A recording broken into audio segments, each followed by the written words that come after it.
Hello नमस्कार साथियों, welcome to royal study. दोस्तों, आरपीएफ कांस्टेबल 2025 के स्पेशल एग्जाम का नेक्स्ट एनालिसिस आपके लिए लेकर आ चुके हैं और आज 12 मार्च 2025 को हम बेसिकली थर्ड शिफ्ट का एनालिसिस कवर करेंगे। इससे पहले हम फर्स्ट और सेकंड शिफ्ट वाली वीडियोस आपको दे चुके हैं। अगर नहीं देखी है तो जरूर से जाकर देख लीजिएगा, प्लेलिस्ट में आपको लिंक मिल जाएगी। हमने सारी वीडियोज़ जो है प्लेलिस्ट में व्यवस्थित करके रखी है, तो आप वहाँ से जाकर जिस भी दिन जिस भी शिफ्ट की आपको चाहिए वो आप जाकर चेकआउट कर सकते हैं। क्लियर है। और आज हम ऑथेंटिक, बिल्कुल 100% ऑथेंटिक और रियल जो क्वेश्चन है वो आपको इस वीडियो में बेसिकली कवर करवाने वाले हैं। तो आप सभी से रिक्वेस्ट है कि वीडियो को पूरा ध्यान से जरूर से लास्ट तक देखिएगा। इन वीडियोस की पीडीएफ के लिए आप एप्लीकेशन को डाउनलोड कर लीजिएगा। यहाँ पर स्टडी मटेरियल में आप चले जाइएगा, वहाँ पर सारी वीडियोस की पीडीएफ आपको मिल जाएगी, वो भी आपको फ्री ऑफ कॉस्ट है ना। तो जाकर आप चेकआउट कर सकते हैं और वहीं से अपना सारा रिविजन कर सकते हैं। इन वीडियोस के साथ साथ आपको टेलीग्राम पर भी कनेक्ट हो जाना है, क्योंकि टेलीग्राम पर जो भी करंट की अपडेट होती है, इसके अलावा जो भी वैकेंसी से related A to Z update होती है, हम सबसे पहले टेलीग्राम पर ही अपडेट करते हैं। तो टेलीग्राम की लिंक भी डिस्क्रिप्शन में डालिए, जाकर चेकआउट कर सकते हैं। क्लियर है। आइए स्टार्ट करते हैं। और जिन लोगों का आगे एग्जाम है 17 और 18 तारीख को, तो उन सभी के लिए हम बता दें, ये डिस्क्रिप्शन में हमने लिंक डाली है, यहाँ से आप जाकर हमें सीधे बता सकते हैं कि आपके एग्जाम किस दिन किस शिफ्ट में है, ताकि हम ज़्यादा से ज़्यादा हेल्प आपकी कर पाएँ। क्लियर है। इसके अलावा guys, GK GS current affair के जो स्पेशल क्वेश्चन है ये हम इस वीडियो में डिस्कस कर रहे हैं। तो आप सभी से रिक्वेस्ट है कि वीडियो को लाइक और चैनल को सब्सक्राइब जरूर से कर लीजिएगा। देखिए, आज का हमारा पहला जो क्वेश्चन पूछा गया है ये बना है 1857 के विद्रोह के समय भारत के जो गवर्नर जनरल थे ये कौन थे। इस तरह से क्वेश्चन बना है। लॉर्ड कैनिंग आपका करेक्ट आंसर हो जाएगा। 1857 के विद्रोह के समय भारत के गवर्नर जनरल थे लॉर्ड कैनिंग, है ना। और उनका पूरा नाम था चार्ल्स जॉन कैनिंग। अंग्रेज राजनेता थे ये एक, है ना। भारत के पहले वाइसराय यही बने थे, लॉर्ड कैनिंग। तो इसलिए ये क्वेश्चन काफ़ी ज़्यादा इंपॉर्टेंट हो जाता है। और उन्होंने जो है हाउस ऑफ कॉमन्स में कंजर्वेटिव गुट के साथ रहते हुए 1836 में संसद में प्रवेश किया था। इसके अलावा 1837 में हाउस ऑफ लॉर्ड्स में प्रवेश किया था इन्होंने। और इन्होंने जो है कई प्रशासनिक पदों पर काम किया, जैसे कि विदेश मामलों के राज्य सचिव और वुड्स ऑफ एंड फॉरेस्ट के पहले आयुक्त ये बने थे, है ना। तो जुलाई 1855 में उन्होंने पोस्ट मास्टर जनरल के रूप में भी काम किया था। तो इनमें से कोई भी आपका इंपॉर्टेंट पॉइंट बन सकता है एग्जाम के क्वेश्चंस के फॉर्मेट में, तो आप सभी डिटेल याद रखिएगा। अगला क्वेश्चन पूछा गया है, जबरो नृत्य किस राज्य से संबंधित है या राज्य में किया जाता है। तो ये जम्मू कश्मीर के लद्दाख जो क्षेत्र है यहाँ से संबंधित है आपका, है ना। जबरो नृत्य मुख्य रूप से जम्मू कश्मीर के लद्दाख क्षेत्र में किया जाता है। तिब्बती मूल के खानाबदोश लोगों द्वारा किया जाने वाला एक पारंपरिक नृत्य है। और ये जो नृत्य है पुरुषों और महिलाओं दोनों के द्वारा किया जाता है। नृत्य धीरे धीरे शुरू होता है और गति बढ़ाता है। और ये जो नृत्य है घंटों तक किया जाता है, विशेषकर चांदनी रातों में ये नृत्य किया जाता है। क्वेश्चन का थोड़ा सा फॉर्मेट आप समझिएगा क्या यहाँ पर कहना चाह रहा है। क्वेश्चन आपसे अगर कोई थोड़ा सा घुमा फिरा के पूछेगा ना, है ना, थोड़ा सा इसको अगर और कठिन बनाएगा, क्वेश्चंस को डीपली अगर लेकर जाएगा ना, तो यहीं से क्वेश्चंस आपके बनने के ज़्यादा चांसेस है कि ऐसा कौन सा नृत्य है जो घंटों तक किया जाता है और विशेष कर चांदनी रातों में किया जाता है ना। तो इस तरह की चीज़ें यहाँ पर आपकी निकल कर आ सकती हैं। तो आप थोड़ा सा डिटेल में पढ़ा करें चीज़ों को, ताकि एग्जैक्ट आप जो पढ़ रखे होते हैं वो चीज़ें आपको याद भी रहती हैं, है ना। तो उसके अकॉर्डिंग आप क्लिक कर सकते हैं। इस नृत्य में दमियान नामक जो तार वाला वाद्ययंत्र बेसिकली बजाया जाता है, जो रबाव के समान का बेसिकली ये होता है। वैसे हमारी आरपीएफ कांस्टेबल की स्पेशल टेस्ट सीरीज है, जो आपको सिर्फ 49 रुपीज़ की प्राइस पर मिल जाएगी। अगर अभी तक आपने इनरोल नहीं किया तो कर सकते हैं, डिस्क्रिप्शन में लिंक है आपके लिए। इसके अलावा गाइज देखिए, हमारी आरआरबी एनटीपीसी की भी बिल्कुल लेटेस्ट टेस्ट सीरीज है। RRB group D, SSC, CGL, CHSL और एमटीएस के लिए अवेलेबल है। इसके अलावा हमारी मध्य प्रदेश एग्जाम के लिए भी अवेलेबल है। तो जिन लोगों ने फॉर्म फिल आउट किया है ना सभी एग्जाम का, उनके लिए बेस्ट टाइम है यहाँ पर परचेस करने का, क्योंकि एग्जाम में आपको एग्जाम स्टार्ट होने के बाद में इतना टाइम नहीं मिल पाता है कि आप अच्छे से प्रिपेयर कर पाएँ। तो इनमें सभी चीज़ें आपकी डली है, ए टू जेड चीज़ें, दुनिया भर की जो भी चीज़ें आपको तैयारी के लिए लगती है वो सभी यहाँ पर अवेलेबल है, जिसमें आपको काफ़ी ज़्यादा कंटेंट यहाँ पर दिया जा रहा है, वो भी नाम मात्र के प्राइस पर। तो लिमिटेड टाइम में इनरोल नहीं किया तो बेस्ट टाइम है इनरोल करने का। और एक और बात मैं बता दूँ आरआरबी एनटीपीसी वाले स्टूडेंट के लिए, कि जो इंपॉर्टेंट टॉपिक है ना वो पहले ही निपटा लीजिएगा। उससे क्या होगा कि आपकी एग्ज़ाम को क्रैक करने में काफ़ी ज़्यादा आसानी होगी आपको। नहीं तो एग्ज़ाम स्टार्ट होने के बाद में अगर आप इंपॉर्टेंट टॉपिक पर फिर नज़र डालेंगे तो फिर आप इतनी जल्दी उनको कवर नहीं कर पाएंगे, है ना। तो इसलिए आप पहले ही इन पर फोकस करें तो आप काफ़ी अच्छे तरीके से एग्ज़ाम को क्रैक कर पाएंगे और अच्छा स्कोर भी आप कर पाएंगे। तो ज़रूर से एक बार चेकआउट करिएगा, डिस्क्रिप्शन में लिंक है। सिर्फ 79 रुपीज़ के प्राइस पर आप इसमें इनरोल कर सकते हैं। अगला क्वेश्चन है, वित्त आयोग का गठन कौन करता है। वित्त आयोग का जो गठन है ये राष्ट्रपति करते हैं। वित्त आयोग, फाइनेंस कमीशन जो है, इसका गठन भारतीय संविधान का जो आर्टिकल है 280 280 इसके तहत भारत के राष्ट्रपति के द्वारा किया जाता है। और संविधान का अनुच्छेद 280 जो है ये अनुच्छेद वित्त आयोग के गठन, सदस्यों की नियुक्ति और उनके कार्यों के बारे में बताता है। क्लियर है। अगला क्वेश्चन है हमारा the adventures of ed a मम्मा, है ना, एंड फाइंड्स ए होम, ये किताब किसने लिखी है? तो ये अभिनेत्री आलिया भट्ट की पुस्तक है। The adventures of ed a mamma and finds a home किताब अभिनेत्री आलिया भट्ट ने लिखी है। याद रखना है आलिया भट्ट ने हाल ही में लेखिका के रूप में अपनी शुरुआत की है, उन्होंने ये पुस्तक लिखी है। और इसके साथ जो बच्चों की चित्र पुस्तकों की श्रृंखला है इसकी भी पहली पुस्तक ये बेसिकली है। देखिए गाइस ये आपको इंपॉर्टेंट करंट अफेयर के क्वेश्चंस है और करंट अफेयर के क्वेश्चंस भी 10 से 12 लगभग आपके पूछे जा रहे हैं जो कि हम आपको डेली बता रहे हैं। शिक्षा का अधिकार भारतीय संविधान के किस अनुच्छेद में शामिल किया गया? तो अनुच्छेद 21A में जोड़ा गया। ये 4-5 बार अभी तक पूछा जा चुका है क्वेश्चन, बार बार रिपीट हो रहा है ना। भारतीय संविधान का आर्टिकल है 21A, इसमें शिक्षा का अधिकार शामिल है और ये एक मौलिक अधिकार है। साल 2002 में संविधान में 86वां अमेंडमेंट किया गया था, है ना, कॉन्स्टिट्यूशनल अमेंडमेंट एक्ट। इसके जरिए शिक्षा को मौलिक अधिकार बनाया गया और इस संशोधन में अनुच्छेद 20A बेसिकली जोड़ा गया। याद रखिएगा, काफी ज्यादा इंपॉर्टेंट है।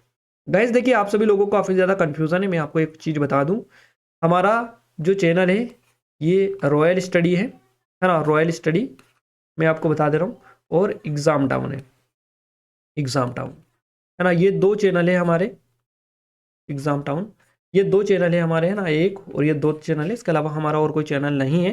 तो आप सभी को जो कन्फ्यूज़न था ये दूर करना जायज़ था, मतलब ये बनता है कि आपको क्लियर की जाए चीज़ें जो भी है वो। तो ये 2 ही चैनल है हमारे, रॉयल स्टडी के नाम से एक और दूसरा है एग्जाम टाउन के नाम से, बाकी और कोई चैनल हमारा नहीं है ना। तो ये अपने दिमाग में आप बिठा लीजिएगा, याद रखिएगा चीज़ों को। क्लियर है। और हमने उस चैनल को यहाँ पर फीचर भी कर रखा है ना एग्जाम टाउन को, तो आप वहाँ से डायरेक्टली भी मूव कर सकते हैं अगर आप चाहें तो। बाकी ये दोनों हमारे चैनल है।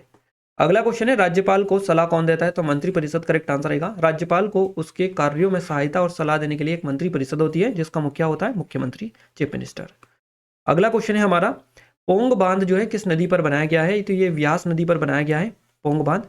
भारत का जो हिमाचल प्रदेश है यहाँ पर तलवारा जिला है, यहाँ पर ये देखने को बेसिकली आपको मिलता है और इसे व्यास बांध के नाम से भी जाना जाता है, पोंग बांध को, क्योंकि व्यास नदी पर ये बनाया गया ना, इसलिए इसको व्यास बांध भी कहा जाता है।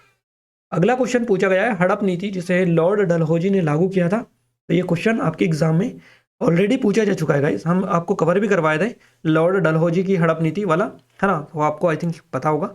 लॉर्ड डलहौजी जो है इनकी हड़प नीति के नाम से इसको जाना जाता है।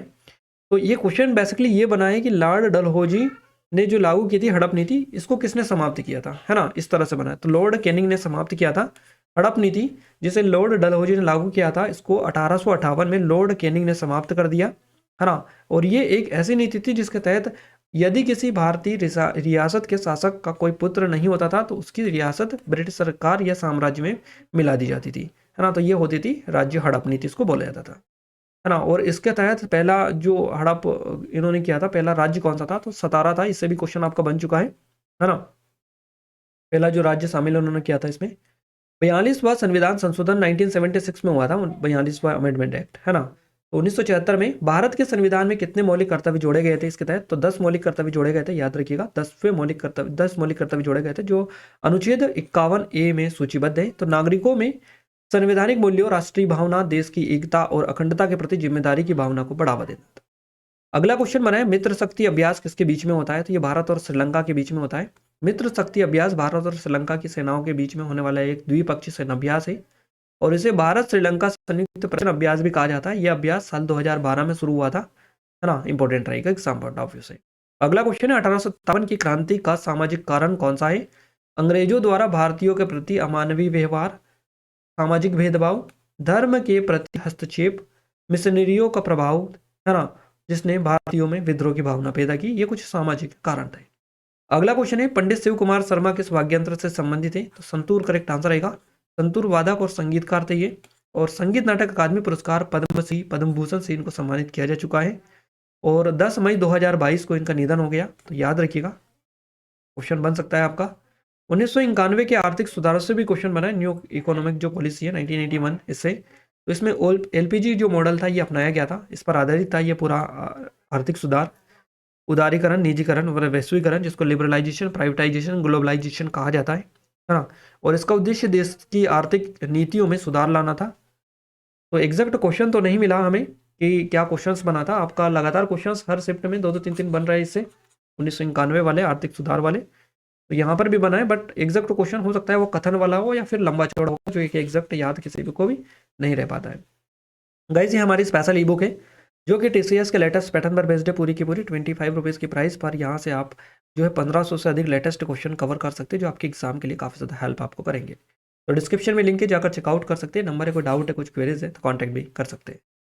अगला क्वेश्चन है, अवध पर कब्जा किया गया था, है ना, कब किया गया था? इस तरह से क्वेश्चन बना है, 1856 में किया गया था। अवध जिसे ओध भी कहा जाता है ना, उत्तर भारत का ऐतिहासिक क्षेत्र है, जो अब उत्तर प्रदेश राज्य का उत्तर पूर्वी भाग ये है। तो अवध जो है भारत गंगा के मैदान में एक घनी आबादी वाले केंद्र में स्थित है, और वहां अपनी समृद्ध जलोढ़ मिट्टी के लिए स्पेशली जाना जाता है। अगला क्वेश्चन है, सम्राट अशोक किस धर्म से संबंधित है? तो बौद्ध धर्म से संबंधित है सम्राट अशोक, है ना, बौद्ध धर्म से संबंधित है। उन्होंने कलिंग युद्ध की क्रूरता के बाद बौद्ध धर्म को अपनाया था। नेक्स्ट क्वेश्चन है, निम्नलिखित में से कौन 2026 राष्ट्रमंडल खेलों की मेजबानी करेगा? यहाँ पर कहाँ पर होंगे इस तरह से? तो स्कॉटलैंड के ग्लासगो जो है यहाँ पर आयोजित किए जाएंगे। पहले ये ऑस्ट्रेलिया के विक्टोरिया में होने वाले थे, प्रस्तावित थे, है ना। अब कहाँ पर होंगे? स्कॉटलैंड के ग्लासगो में। याद रखिएगा 2026 के राष्ट्रमंडल खेल कॉमनवेल्थ गेम्स जिनको कहा जाता है, 23 जुलाई से 2 अगस्त 2026 के बीच में स्कॉटलैंड के ग्लासगो में आयोजित किए जाएंगे। ऑस्ट्रेलिया के विक्टोरिया में बेसिकली ये पहले प्रस्तावित थे। अगला क्वेश्चन बना है पेरिस ओलंपिक से, है ना, 2024 क्वेश्चन बना है, एक्जैक्ट नहीं मिल पाया है। देखिए 2024 का जो आयोजन किया गया 26 जुलाई से 11 अगस्त को बीच में हुआ है 2024 को, है ना। इसमें गेम्स वाइड ओपन के नारे के साथ 300 माफ कीजिएगा 32 खेलों में 329 स्पर्धाएं हुई है। खेलो इंडिया यूथ गेम्स से भी क्वेश्चन बना है, 2024 में कौन सा राज्य सबसे ऊपर आया? महाराष्ट्र करेक्ट आंसर रहेगा, है ना। 57 स्वर्ण पदकों के साथ में शीर्ष तालिका पर ये बेसिकली रहा है, तालिका में शीर्ष स्थान पर। किण्वन प्रक्रिया और संगणन प्रक्रिया से इस टाइप से कोई क्वेश्चन था, एग्जैक्ट बताइएगा, अगर होगा तो आप बताइएगा कि एग्जैक्ट क्या पूछा गया था। तबला किस प्रकार का वाद्य यंत्र है? तो ये ताल वाद्य यंत्र है। तबला एक ताल वाद्य यंत्र है जिसमें 2 ढोल होते हैं, दायां और बायां, जिन्हें अलग अलग आकारों के कारण अलग अलग तरीकों से बजाया जाता है, और जिसका उपयोग जो है भारतीय संगीत विशेषकर हिंदुस्तानी संगीत में किया जाता है। अगला क्वेश्चन पूछा है 1991 औपनिवेशिक शासन से रिलेटेड 2 क्वेश्चन पूछे गए थे, ये एग्जैक्ट नहीं मिल पाया था, है ना। जायद की फसलें आपसे पूछी है, तो जायद की फसलें जो है ग्रीष्म ऋतु की फसलें हैं, जो भारत में मुख्य रूप से मार्च और जून के बीच में उगाई जाती है, जो अक्सर रबी और खरीफ की फसलों के बीच का जो अंतराल होता है इसको भरती है। तो इनमें कुछ इनके कुछ उदाहरण है, जैसे कि तरबूज हो गया, ककड़ी, करेला, चारा फसलें, ये इसमें शामिल है जायद की। जायद के दौरान उत्पादित महत्वपूर्ण फसलें तरबूज, खरबूजा, खीरा, सब्जियां, चारा, ये सभी इसमें आते हैं। इन्हीं में से आपको अगर फसल दिया रखा होगा तो ऑप्शन मिला होगा। 2011 की जनगणना से भी आई थिंक एक आध क्वेश्चन बना था, आपका बता रहे थे, जो कि एग्जैक्ट उनको याद नहीं था। पंडित रविशंकर से क्वेश्चंस बना, देखिए पंडित शिव कुमार शर्मा से हमने कवर करवा दिया, और एक ने इस तरह से बताया है किसी स्टूडेंट ने कि पंडित रविशंकर से भी क्वेश्चन बना था। तो पंडित रविशंकर एक प्रसिद्ध कौन थे? तो ये थे सितार वादक, है ना, सितार वादक थे। सितार का आविष्कार जो वर्ष है ये करीबन 1800 में किया गया था, और ये भारतीय उपमहाद्वीप से उत्पन्न एक तार वाला यंत्र है। अवनी लेखरा से भी क्वेश्चन आपका बना है, एग्जैक्ट आपका जो क्वेश्चन था वो रिलेटेड स्टेटमेंट बेस्ड क्वेश्चन था आपका, कथन टाइप, है ना, जो कि एग्जैक्ट याद नहीं रह पाया है उनको, तो उन्होंने इतना ही बताया। आप देख लीजिएगा आपके हिसाब से कि आपको स्पोर्ट्स में भी थोड़ी सी चीज़ें डिटेल में पढ़ने की जरूरत होगी, तभी आप जो स्टेटमेंट टाइप क्वेश्चन है उनको आप अटेम्प्ट कर पाएंगे सही से। क्लियर है। बैंक ऑफ बड़ौदा से भी क्वेश्चन बना था, ये भी एग्जैक्ट नहीं मिल पाया था। तो आज थोड़े से कम क्वेश्चन मिले हमें थर्ड शिफ्ट के। क्लियर है। जितने भी थे बाकी हमने पूरा 100% ऑथेंटिक आपको चीज़ें बताने की कोशिश करी है, जितना हो पाया है उतना ऑथेंटिक आपको बताने की कोशिश करिए। क्लियर है। तो आई थिंक आपको यहाँ से क्लियर चीज़ें हो चुकी होंगी। बाकी और भी क्वेश्चंस अगर मिलेंगे ना हमें तो हम टेलीग्राम पर डाल देंगे। टेलीग्राम से नहीं जुड़े हैं तो डिस्क्रिप्शन में लिंक है, जाकर जुड़ जाएगा। जो और क्वेश्चंस भी मिलेंगे तो वहाँ पर डाल देंगे, और मैथ्स और रीजनिंग के कुछ क्वेश्चंस और मिलेंगे, कोई अगर भेजेंगे फोटो वगैरह खींच के तो लिख कर, तो हम उनको वहीं पर डाल देंगे टेलीग्राम पर। डिस्क्रिप्शन में लिंक है, जाकर ज्वाइन कर लीजिएगा। क्लियर है। और ये स्पेशल हमारी ई बुक है। गाइस अब मैथ्स की बात करते हैं। मैथ्स में नंबर सिस्टम से 2 क्वेश्चन बने, रेशियो और प्रोपोर्शन से 3 क्वेश्चन आपके बने, मेंसुरेशन से 2 क्वेश्चन है, टाइम स्पीड डिस्टेंस से आपके 2 क्वेश्चन है, टाइम एंड वर्क से 3 से 4 क्वेश्चन पूछे हैं, एसआई और CI simple and compound interest से आपके 3 क्वेश्चन है, एवरेज से 2 क्वेश्चन है, परसेंटेज से 1 से 2 क्वेश्चन है आपका। इसके अलावा प्रॉफिट एंड लॉस से आपके 2 क्वेश्चन पूछे गए हैं। रीजनिंग में बात करें, एनालॉजी से 1 क्वेश्चन है, क्लासिफिकेशन से 2 क्वेश्चन है, सीरीज से 3 क्वेश्चन है, कोडिंग एंड डिकोडिंग से आपके 2 क्वेश्चन है, पजल एंड सेटिंग अरेंजमेंट से 3 क्वेश्चन है, ब्लड रिलेशन से आपके 2 क्वेश्चन पूछे गए, डायरेक्शन एंड डिस्टेंस से 2 क्वेश्चन बने हैं, रैंकिंग एंड ऑर्डर से आपके 2 बने हैं, सिलोज्म से 3 क्वेश्चन पूछे गए, नंबर एंड अल्फाबेटिकल सीरीज से आपके 2 क्वेश्चन बने हैं, डेटा सफिशिएंसी से 1 क्वेश्चन पूछा गया, स्टेटमेंट एंड कंक्लूजन से भी आपका 1 क्वेश्चन बना है। इसके अलावा आपका एम्बेड फिगर जो है इससे 2 क्वेश्चन बने, पेपर कटिंग और फोल्डिंग से आपका 1 क्वेश्चन बना है। तो यहाँ पर हमने जीके भी आपको काफ़ी अच्छी तरीके से कवर करवा दी, मैथ्स के भी लगभग पूरे टॉपिक बता दिए जहाँ से क्वेश्चंस बने, और रीजनिंग का भी लगभग पूरा ओवरव्यू आपको दे दिया हमने तीनों सब्जेक्ट का। तो यहाँ से काफ़ी ज़्यादा चीज़ें आपको क्लियर हो चुकी होंगी आगे के पैटर्न को समझने और आगे की तैयारी को कंटिन्यू रखने के लिए। क्लियर है? तो आप ज़रूर से आगे की प्रिपेयर को अच्छे से थोड़ा सा एनालाइज और करके करिएगा, ताकि आप एग्जैक्ट चीज़ें कवर कर पाएँ एग्ज़ाम से पहले। क्लियर है? थोड़ा सा टाइम भी है आपके एग्ज़ाम में बीच में अभी, तो उसमें भी आप अच्छे से प्रिपेयर कर सकते हैं। क्लियर है? ये हमारी आरपीएफ वाली है, अगर आप चाहें तो डिस्क्रिप्शन में लिंक है। इसके अलावा हमारी आरआरबी एनटीपीसी वाली बेस्ट से बेस्ट टेस्ट सीरीज़ है, जो कि सिर्फ 79 रुपीज़ के नाम मात्र की प्राइस पर मिल जाएगी, लिंक डिस्क्रिप्शन में। अगर अभी तक इनरोल नहीं किया है तो बेस्ट टाइम है इनरोल करने का, लेटेस्ट पैटर्न पर बेस्ड है। करीबन 700 से 800 के समथिंग लेटेस्ट कंटेंट यहाँ पर आपको मिलेगा, जिसमें आपको full length test, chapter wise, sectional, current affair के test, topic wise, subject wise, है ना। इसके अलावा आपको PDF notes, previous year paper, दुनिया भर की चीज़ें यहाँ पर प्रोवाइड कराई गई है। तो जाइए, जाकर चेकआउट करिएगा, डेमो देख लीजिएगा, है ना। काफ़ी कंटेंट उसमें हमने अप टू डेट डाला है, और ये नंबर है, कोई डाउट है, कुछ क्वेरीज है तो कांटेक्ट भी कर सकते हैं। ये हमारी आरआरबी ग्रुप डी की है स्पेशल, इसकी भी लिंक डिस्क्रिप्शन में, और इसमें भी पूरा का पूरा आपको सब सब्जेक्ट के यानी कि A to Z चीज़ें यहाँ पर भी मिल जाएंगी, तो जाकर चेकआउट कर लीजिएगा। कोई डाउट है, कुछ क्वेरीज, नंबर पर कांटेक्ट कर सकते हैं। ये हमारी SSC CGL के लिए बेस्ट से टेस्ट सीरीज़ है, ये CHSL के लिए, और ये SSC MTS की बेस्ट है। इन सभी की लिंक डिस्क्रिप्शन में डालिए, जाकर चेकआउट कर सकते हैं। और ये हमारी मध्य प्रदेश एग्जाम के लिए स्पेशल है, इनकी भी लिंक डिस्क्रिप्शन में आपको मिल जाएगी, जाकर चेकआउट कर लीजिएगा। क्लियर है? और MP जो पुलिस वाला जो रिजल्ट था गाइस, अभी 2 साल बाद आज रिलीज किया गया है, तो अगर अभी तक आपने नहीं देखा है, किसी ने फॉर्म फिल आउट किया था, देख लीजिएगा। बाकी आपको पता आई थिंक चल ही चुका होगा, है ना। तो 2 साल के अंतराल के बाद में वो जो रिजल्ट है फाइनली आज डिक्लेयर हुआ है ना। तो अब अगर किसी ने फॉर्म फिल आउट किया था और वो इस वीडियो को देख रहे हैं, तो कमेंट में कमेंट करके जरूर से बताइएगा कि आपका क्या स्कोर उसमें रहा है ना, सिलेक्शन हुआ या नहीं हुआ, जो भी चीज़ें वो बताइएगा, क्योंकि हमने काफ़ी अच्छे तरीके से उसकी तैयारी भी आपको करवाई थी, काफ़ी अच्छे तरीके से हर एक चीज़ें हमने आपको उसमें करवाई थी, है ना। तो आप सभी ज़रूर से बताइएगा कि किन लोगों का निकला है, किन का नहीं निकला है ना, क्या क्या चीज़ें हुई है, कमेंट में कमेंट करके बता सकते हैं, या फिर डायरेक्टली हमें व्हाट्सअप के थ्रू भी आप बता सकते हैं। क्लियर है? इस नंबर पर।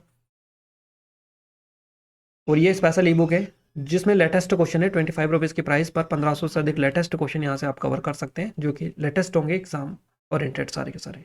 इन वीडियोस की PDF के लिए गाइस एप्लीकेशन को डाउनलोड कर लीजिएगा, टेलीग्राम चैनल ग्रुप को ज्वाइन कर लीजिएगा, दोनों की लिंक आपको वीडियो के डिस्क्रिप्शन में मिल जाएगी। क्लियर है? और चैनल को जिन लोगों ने सब्सक्राइब नहीं किया है, सभी से रिक्वेस्ट है कि वीडियो को लाइक, चैनल को सब्सक्राइब करके बेल आइकन को ऑल पर सेलेक्ट कर दीजिएगा, ताकि जो भी नया वीडियो है सबसे पहले आप सभी के पास में पहुंच पाए। साथ ही अपने दोस्तों के साथ शेयर भी करिएगा इस वीडियो को, ताकि हमें सपोर्ट मिले, मोटिवेशन मिले, आपके लिए और अच्छे से अच्छे वीडियोस हम ला के आने की कोशिश करते रहें। तो मिलते हैं हमारे नेक्स्ट स्टडी वीडियो में, तब तक के लिए जय हिंद, वंदे मातरम।